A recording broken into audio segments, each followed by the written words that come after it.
শুভ সকাল বন্ধুরা, আমার আরও একটি নতুন ব্লগে তোমাদের সবাইকে স্বাগত। আশা করছি তোমরা সবাই ভালো আছো। আমি সকালবেলা এখন 1 কাপ চা নিয়ে নিয়েছি, আদা দিয়ে একটু চা করেছি।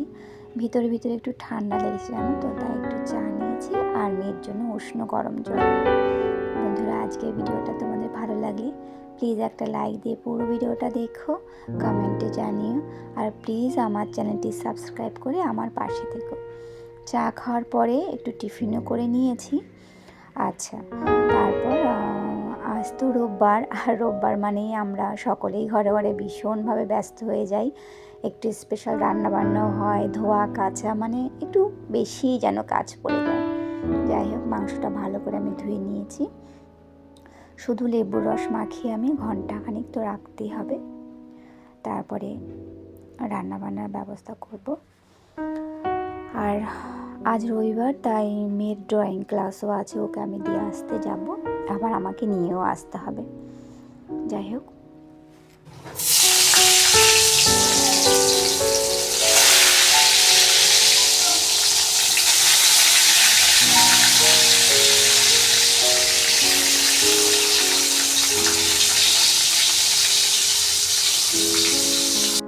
আচ্ছা, মেয়েকে পুরো রেডি করে নিয়ে ওকে ড্রয়িং ক্লাসে দিয়ে আসছি। আজকে ওর দিদি নেই, মানে আমার বান্ধবীর মেয়ে তো এক্সাম শুরু হবে, মানে ফাইনাল পরীক্ষা, তাই আজকে আমার মেয়ে একাই যাচ্ছে।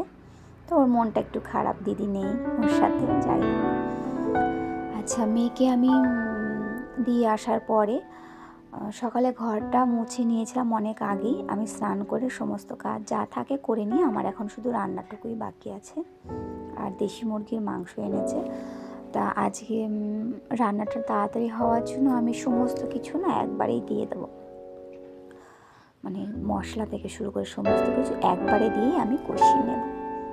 আর এখন তো ঠান্ডা পুরোদমেই পড়ে গেছে আমার মনে হয়। হ্যাঁ, ডিসেম্বরে, জানুয়ারিতে, এই সমস্ত দিনগুলোতে আরও ঠান্ডা বেড়ে যাবে, তবে ঠান্ডাটা ভালোই পড়ে গেছে।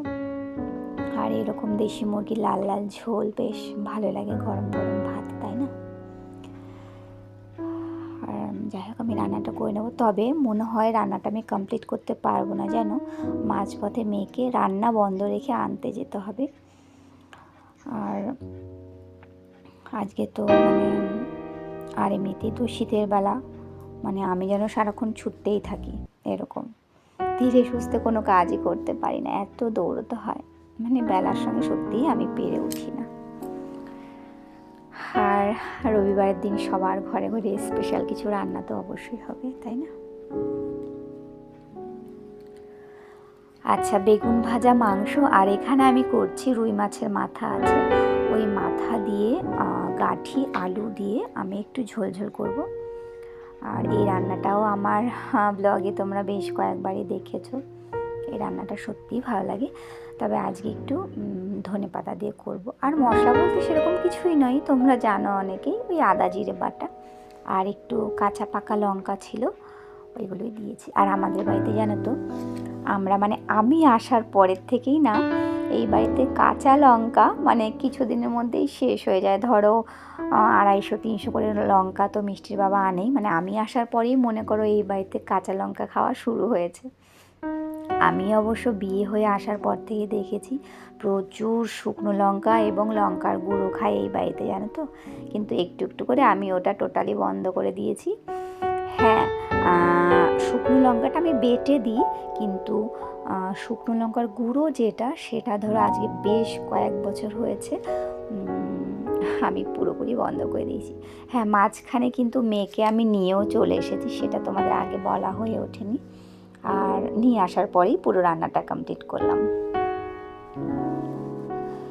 যাই হোক, রান্নাবান্না তো হয়েই গেছে, খাওয়া দাওয়া হয়ে গেল। এবার এখন 4:30 বাজে, আমি ছাদে এসেছি। এটা সকালবেলা দিয়ে গেছি, মানে 2-3 দিন আগে আমলকি, কাঁচা আমলকি আজকে নিয়ে 2 দিন হলো রোদে দিলাম। মাঝখানে একদিন না আমি রোদে দিতেই ভুলে গেছি, তবে আজকে বেশি রোদ ছিল না, এটাই নিতে এলাম। আর মেয়েও আছে ছাদে, ওকে আমি বললাম, ওকে একটা কমলা লেবু দিয়েছি, ও কমলা লেবু এখানে দাঁড়িয়ে খাচ্ছে, আর আমি ওইদিকে ছিলাম।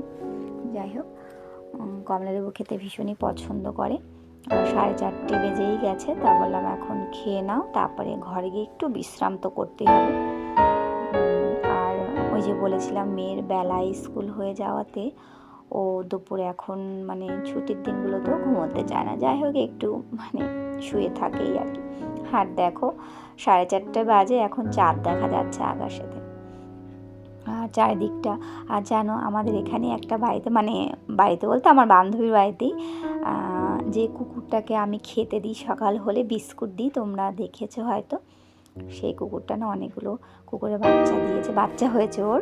সেই বাচ্চাগুলো এখন হাঁটতে শিখেছে, শুধু চারিদিকে দৌড়াদৌড়ি করে। আর এই নারকেল গাছটা দেখো প্রচুর নারকেল হয়, কিন্তু না নারকেলগুলো কোনোটা ভালো কোনোটা খারাপ এরকম। আর এই যে জমির উপরে গাছটা রয়েছে, এই জমির মালিককে আমি আজ পর্যন্ত দেখিনি, মানে মিষ্টির বাবা বলে উনি যে কোথায় কে জানে, যাই হোক ওনার জমিতেই এই নারকেল গাছটা, আর আশেপাশে সবাই নিয়ে থাকে যে যখন আর কি পেয়ে যায়।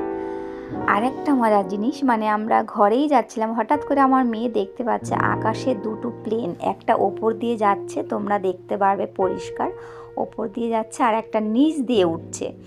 মানে আমার মেয়ে বলছে মা দুটো প্লেনে তো ধাক্কা লেগে যাবে, তাহলে কি হবে। সত্যি দেখছি মানে অনেকটা দূরে তো, মানে দেখতে পাচ্ছি যে একদম দুটো প্লেনের মনে হয় কি যেন গা ঘেঁষে বেরিয়ে যাচ্ছে, জানো তো। তাই তোমাদের সঙ্গে একটু শেয়ার করলাম। তা অনেকক্ষণ দাঁড়িয়ে দাঁড়িয়ে মেয়ে আর আমি দেখছিলাম, ভালো লাগছিল। ওই দেখো আস্তে আস্তে নিচের প্লেনটা উপর দিকে উঠছে, আর ওপরের প্লেনটা নিচের দিকেই চলে যাচ্ছে। যাই হোক এই করছি দুজনে মিলে।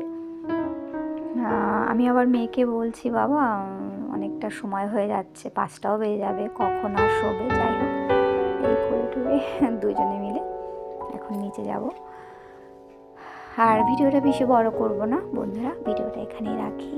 কেমন লেগেছে জানিও কমেন্টে প্লিজ। তোমরা ভালো থেকো, সুস্থ থেকো, সাবধানে থেকো।